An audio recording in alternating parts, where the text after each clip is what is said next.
Assalamualaikum warahmatullahi wabarakatuh. Kita bertemu lagi di mata kuliah pemodelan sistem pertemuan 10. Di pertemuan 10 ini kita akan membahas tentang model matematika. Apa saja sih itu model matematika? Oke. Selanjutnya, tujuan dari pembelajaran model matematika ini apa? Yang pertama adalah agar mahasiswa mampu menjelaskan tentang pengembangan model. Yang kedua adalah memahami dan mampu menyelesaikan serta pengembangan model. Jadi kalau yang pertama hanya menjelaskan pengembangannya, kalau yang kedua adalah memahami dan mampu menyelesaikan serta mengembangkan sebuah model. Ya, selanjutnya di sini ada model matematika, ya. Di sini yang kita akan pelajari materinya dan referensinya apa saja. Referensinya kita dapat dari buku Situmorang, halaman 115 sampai 157, sama dengan juga pegangan pemodelan matematika dari Columbia University. Ini referensi dari pertemuan 10 ini. Kemudian topik yang akan kita bahas adalah ada model definisi matematika dan ada proses pemodelan matematika. Oke, yang kita akan bahas pertama adalah definisi dari model matematika itu apa. Oke, di sini bisa kita lihat. Jadi, definisi dari model matematika yang pertama adalah pemodelan adalah proses konstruksi sebuah model dari suatu sistem nyata dalam bahasa formal tertentu. Kemudian, konstruksi tersebut dapat berupa konstruksi grafis, simbolik, simulasi, dan eksperimen. Kemudian, model simbolik dapat merupakan suatu rumus atau sebuah persamaan.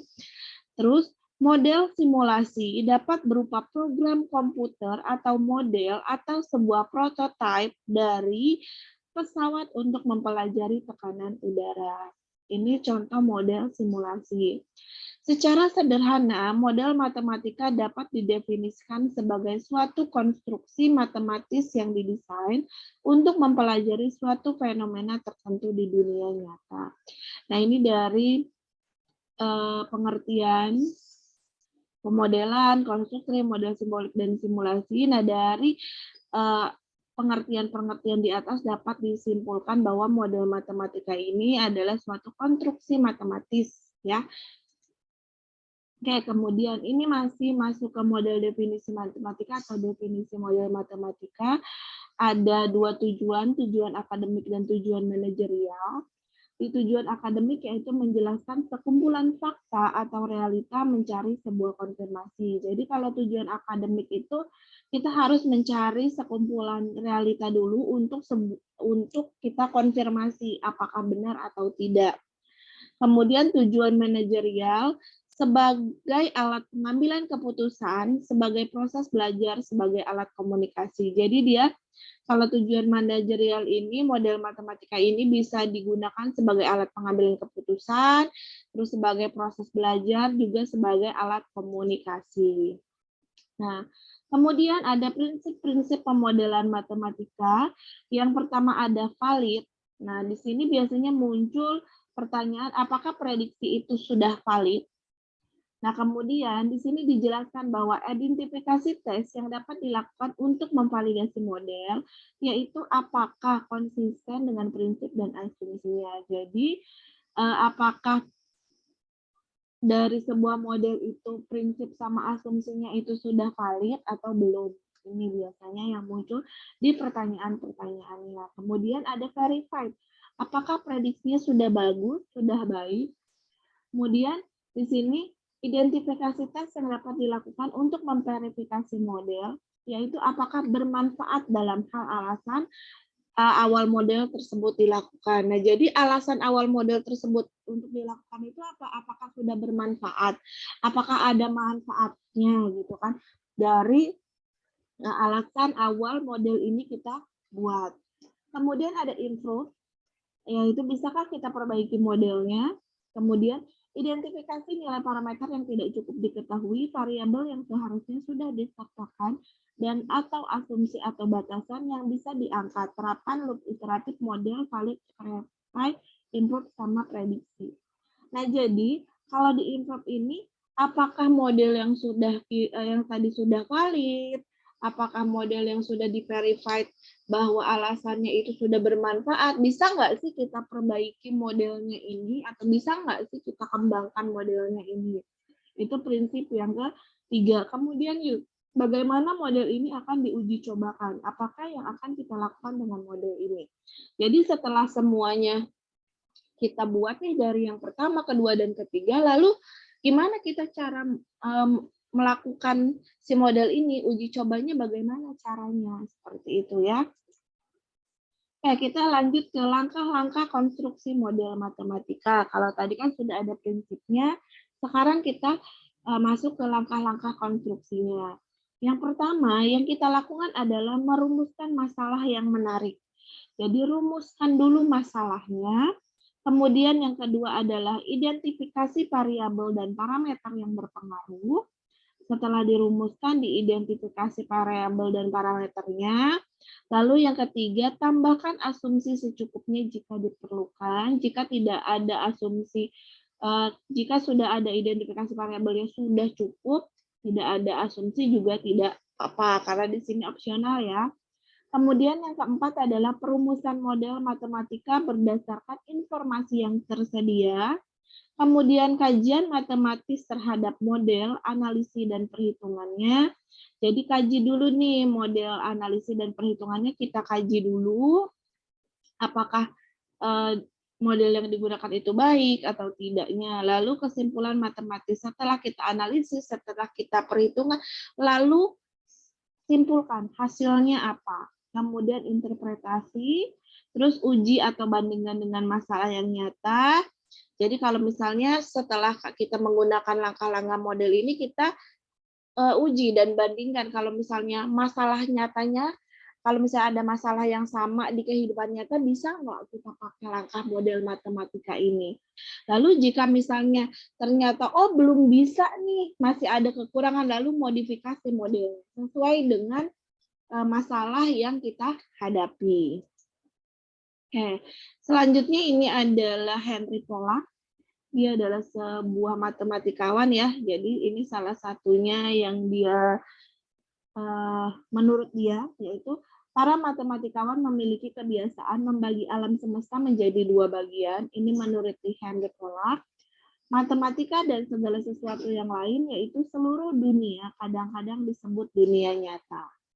Kemudian orang sering cenderung melihat keduanya sebagai independen satu sama lain, tidak ada yang lebih jauh dari kebenaran. Ini adalah menurut Henry Pollack tentang matematika.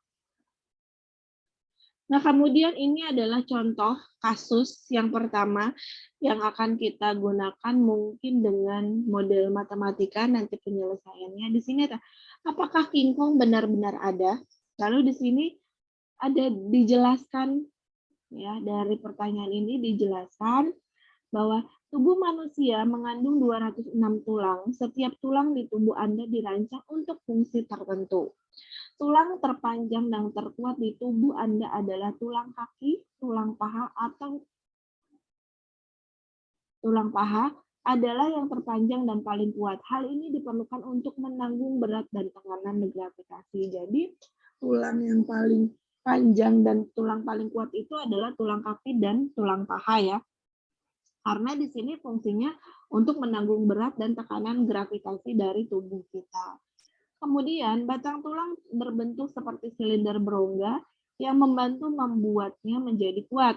Tanpa kekuatan otot-otot kaki kita tidak akan bisa berlari, berjalan, atau bahkan berdiri tegak. Hal ini juga berlaku untuk hewan lain seperti simpanse, orang utan.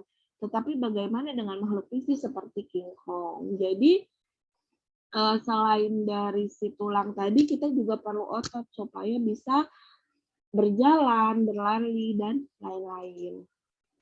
Nah, kemudian kasus kedua, di sini ada sepupu Anda akan tiba di bandara jam 6 sore. Anda tinggal 20 km dari bandara dan batas kecepatan mobil adalah 40 km per jam. Jam berapa Anda harus pergi menjemputnya? Ini contoh-contoh kasus matematika. Ini contoh-contoh kasus yang bisa kita selesaikan dengan model matematika. Yang ketiga adalah kasus berapa jauh stunt driver ini bisa melompat. Jadi dari yang pertama ke yang sini itu berapa jauh dia bisa melompat. Ini adalah contoh-contoh kasus yang dapat diselesaikan dengan model matematika. Nah, terus kemudian di sini juga masih dibahas tentang pemodelan matematika. Yang pertama adalah masalah di mana dunia nyata dan matematika dianggap serius. Dengan masalah pemodelan, Anda perlu memikirkan dunia nyata dan matematika. Jadi, kita harus memikirkan dunia nyata dan matematika hubungannya seperti apa. Kemudian pemodelan adalah tentang berpose masalah serta pemecahan masalah. Jadi tentang masalah dan pemecahan masalahnya seperti apa, itu pemodelan. Kemudian, pemodelan seringkali bersifat terbuka yang membutuhkan keputusan tentang asumsi, informasi, dan menyederhanakan apa yang harus dimasukkan. Kemudian, model yang berbeda dari beberapa masalah yang layak. Jadi ada beberapa model tuh yang berbeda dari masalah-masalahnya. Jadi setiap masalah kita bisa menyelesaikan dengan model yang berbeda, tidak hanya dari model matematika, tapi bisa menggunakan juga model-model yang sebelumnya pernah kita bahas.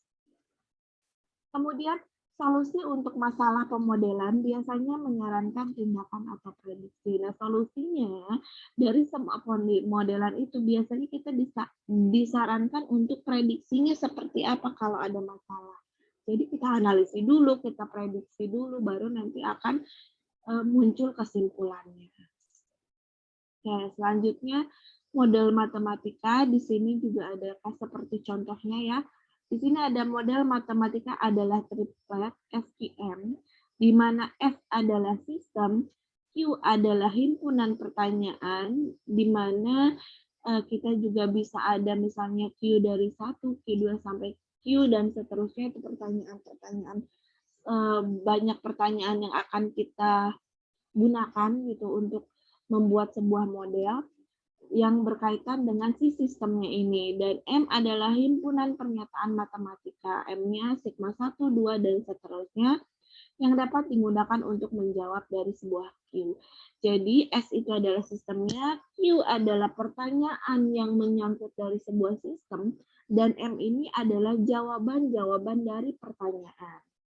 Jadi yang pertama adalah urutan SQM mengikuti kronologinya. Jadi urutan ini tergantung dari kronologinya seperti apa. Kemudian pentingnya tujuan model. Baik. Jadi kita juga harus tahu tujuan dari pembuatan model ini apa. Ya. Jadi harus tahu dulu alasannya, tujuannya kita menggunakan model ini apa. Apakah sudah sesuai dengan kronologinya? Gitu.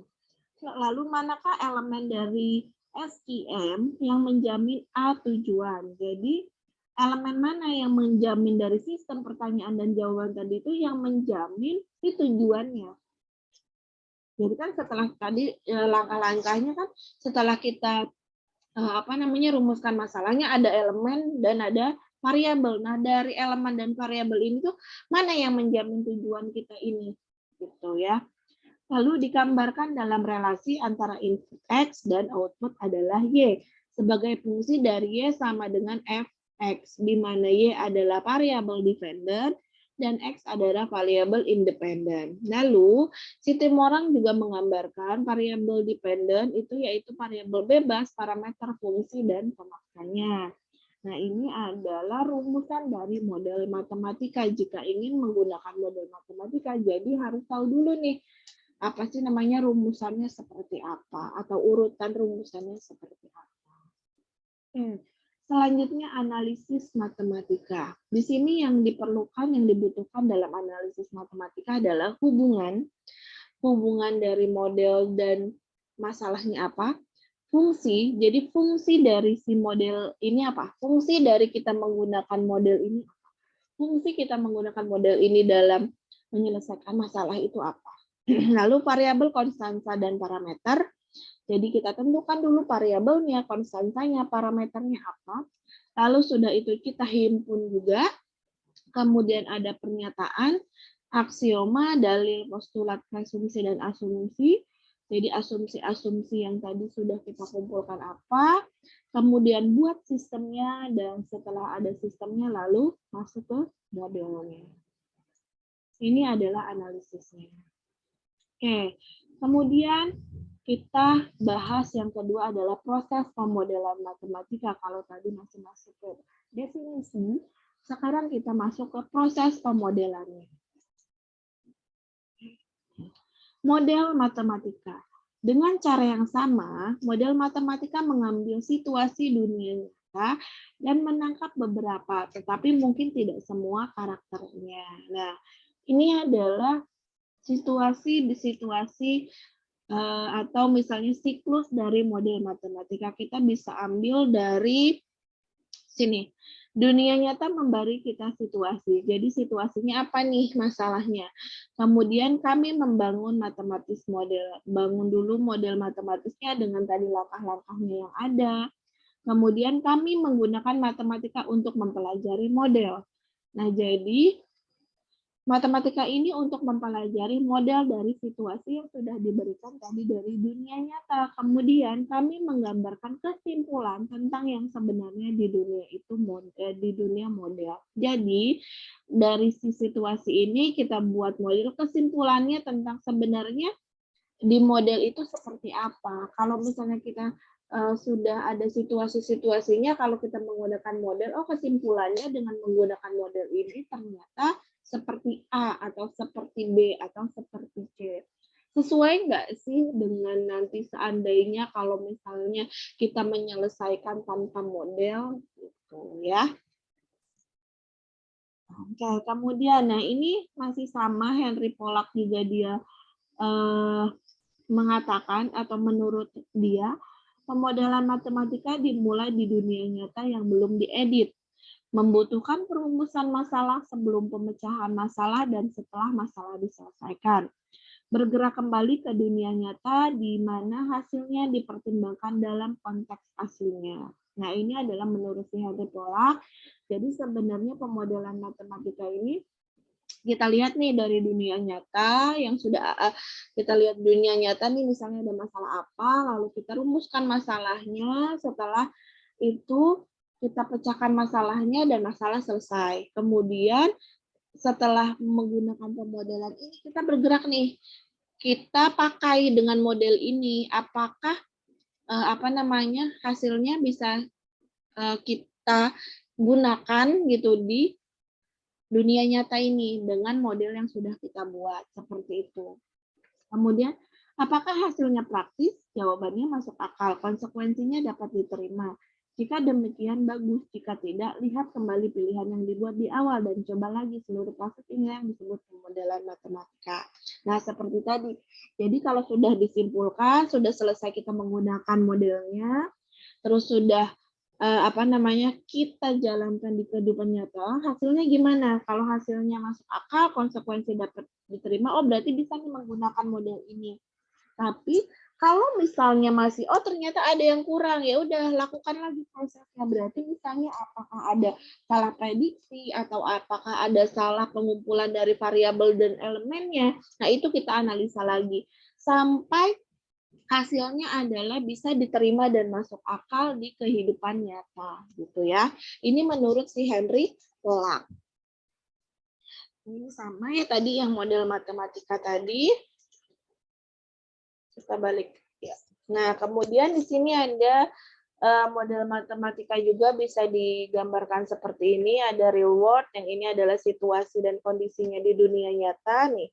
Identifikasi dengan situasi, terbentuk dengan baik pertanyaan. Ini adalah yang pertama. Kemudian kita merumuskan model matematikanya, yaitu cara merumuskannya apa? Rumuskan buat daftar fiturnya, daftar fitur utama situasinya seperti apa, asumsi dan kendalanya apa, terus kalau sudah dapat asumsi dan kendala sederhanakan dari situasinya. Ini adalah model paradigma ya. Membangun model matematika yaitu strategi konsep data variabel konstanta. Kemudian lanjut ke sini hasilnya apakah valid apabila kita menggunakan model matematika ya. Kemudian kalau sudah kita tafsirkan di sini lakukan hasil masuk akal atau tidak. Nah, ini adalah skema dari yang pernyataan si Henry Pollack tadi ya, sama seperti ini. Kalau misalnya tidak masuk akal, hasilnya belum cukup, oh balik lagi ke sini, identifikasi lagi masalahnya, tetap seperti itu. Jadi dari pernyataan si Henry Pollack tadi, kalau misalnya digambarkan seperti ini ya. Oke, selanjutnya adalah kegunaan yang dapat diperoleh dari model matematika ini, antara lain, nah ini adalah kegunaan yang dapat diperoleh dari model matematika. Yang pertama, menambah kecepatan, kejelasan, dan kekuatan-kekuatan gagasan dalam jangka waktu yang relatif singkat. Ini yang pertama. Yang kedua, deskripsi masalah menjadi pusat perhatian, mendapatkan pengertian atau kejelasan mekanisme dalam masalah. Kemudian, dapat digunakan untuk memprediksi kejadian yang akan muncul dari suatu fenomena atau perluasannya. Kemudian, sebagian besar perencanaan dan kontrol dalam pembuatan kebijakan dan lain-lain. Ini adalah yang diperolehnya ya. Oke, selanjutnya klasifikasi model berdasarkan fungsi. Ada 3, yaitu yang pertama ada deskriptif, prediktif, sama normatif. Nah, masing-masing ini penjelasannya seperti apa? Kita bahas dulu yang pertama, yaitu model deskriptif. Di sini menjelaskan atau menggambarkan kembali mekanisme yang terjadi pada sistem nyata. Contohnya struktur organisasi, tampak atas tata letak fasilitas, laporan keuangan, peta, daftar isi, ini adalah yang model deskriptif. Kemudian model prediktif, di sini dijelaskan yaitu bila X terjadi maka akan ada Y. Contohnya diagram pohon keputusan dan antrian. Kemudian yang ketiga adalah model normatif, model yang memberikan jawaban terbaik dari alternatif yang ada, yaitu terikat pada nilai. Contohnya adalah model optimasi. Ini adalah klasifikasi sebuah model berdasarkan fungsinya. Nah, kemudian ini adalah yang berdasarkan struktur. Kalau tadi berdasarkan fungsi, sekarang klasifikasi modelnya berdasarkan struktur, yaitu ada model ikonik, model analog, dan model simbolik. Kayak kita masuk dulu ke model ikonik, yaitu model yang mempertahankan sebagian sifat-sifat fisik yang diwakili atau dimodelkan, terkadang skalanya berbeda. Nah, contohnya adalah layout dari fasilitasnya. Misal kita sudah membuat layout-nya, ternyata pada saat kita buat itu ada yang berbeda skalanya. Ya, misalnya yang tadinya 2 meter, di situ kan hanya berapa 2 cm, misalnya gitu. Terus model analog. Fisik berubah, proses dapat dilihat dari persamaannya. Contohnya, sistem peredaran darah dengan selang, jaringan lalu lintas dengan jaringan listrik. Ini adalah model analog. Kemudian yang terakhir adalah model simbolik, yaitu fisik dan proses sudah mengalami modifikasi atau behavior dengan menggunakan simbol untuk menjelaskan dunia nyata, misalnya rumus ABC dan hukum Pythagoras. Ini adalah klasifikasi berdasarkan fungsinya. Oke, kemudian kita juga dapat menjelaskan klasifikasinya berdasarkan waktu. Nah, di sini ada model statik dan model dinamik. Nah, kita bahas yang pertama, model statik, yaitu model yang tidak mempersoalkan perubahan-perubahan karena waktunya yang bebas. Contohnya struktur organisasi, model laba yang diharapkan. Ini adalah model statik. Kemudian yang kedua adalah model dinamik, yaitu model yang menunjukkan perubahan setiap saat aktivitas dapat diturunkan seperti FT. Contohnya model pertumbuhan populasi. Ini yang berdasarkan waktu. Oke, selanjutnya adalah klasifikasi model berdasarkan acuan ketidakpastian. Nah, di sini ada model deterministik, yaitu model dalam situasi yang pasti atau probabilitasnya sempurna. Contohnya model laba, model persediaan, ya kan, model persediaan Wilson.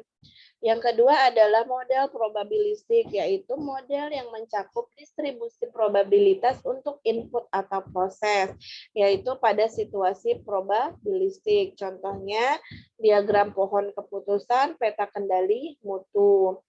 Yang ketiga adalah model konflik, yaitu sifat alamiah pengambil keputusan berada dalam pengendalian lawan. Contohnya model kompetisi, model posisi tawar, yaitu untuk tawar-menawar. Kemudian yang keempat adalah model tidak pasti atau uncertainty, yaitu model yang dikembangkan untuk menghadapi ketidakpastian mutlak. Contohnya adalah model maksimin dan minimax, jadi maksimal dan minimal. Kemudian model teori permainan ini untuk yang berdasarkan acuan ketidakpastian. Oke, selanjutnya adalah klasifikasi model berdasarkan dimensi. Ada model 2 dimensi dan ada model multidimensi. Nah, model 2 dimensi di sini adalah model yang terdiri dari 2 faktor dimensi. Contohnya model pegas sama regresi linear. Kemudian yang kedua adalah multidimensi, yaitu model yang terdiri dari banyak faktor penentu. Jadi contohnya seperti analisis regresi berganda, model multikriteria, prototipe kapal. Ini adalah model-model berdasarkan dimensi. Oke, materinya cukup sampai di sini untuk pertemuan 10. Terima kasih sudah mendengarkan. Saya akhiri dan kita ketemu lagi di pertemuan selanjutnya.